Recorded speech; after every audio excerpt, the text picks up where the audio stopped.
GMH Board Chairman Lee Weber's legal counsel Peter Skro says public officials have a high fiduciary responsibility to the community, and one of those is to ensure that any statement they make is true. In this case, Senator Pangilinan made absolutely no attempts to determine, as required by the laws, to ensure that the statements he made were true.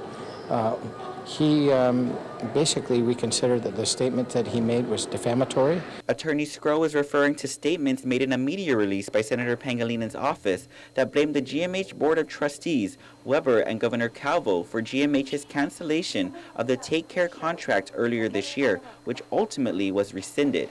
He further alleged the board's action fell, quote, suspiciously, end quote, during the health insurance proposal submission period with the federal government, and alleges Weber's participation in a Guam Visitors Bureau and Guam Economic Development Authority sponsored trip to Russia seems, quote, a clear case of political payback, end quote. It's that very statement that has Skro saying all options are being considered against Pangilinan, including legal action. When you read it in its context, you know, it's as if Mr. Weber, in his capacity as the Guam Memorial Hospital chairman of the board, that he acted in order to get a payback for something, which implies a criminal act, and that is totally false.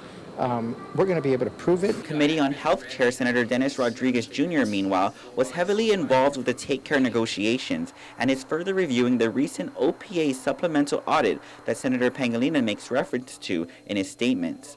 Although he wouldn't comment on Senator Pangilinan's statements, he did agree that the cancellation was uncalled for, as he believes the board's actions were acted upon through inaccurate information. So it caused some unnecessary tension in the community, and so we just want to make sure it doesn't happen again. Skro believes Pangilinan is misinformed on the Take Care situation because his statements took his client by surprise. The pattern of behavior of him is he tends to lose control over his emotions, to the point where he starts to blame other people for everything. I would encourage Senator Pangilinan to issue an apology, because I think he knows that he really violated the laws.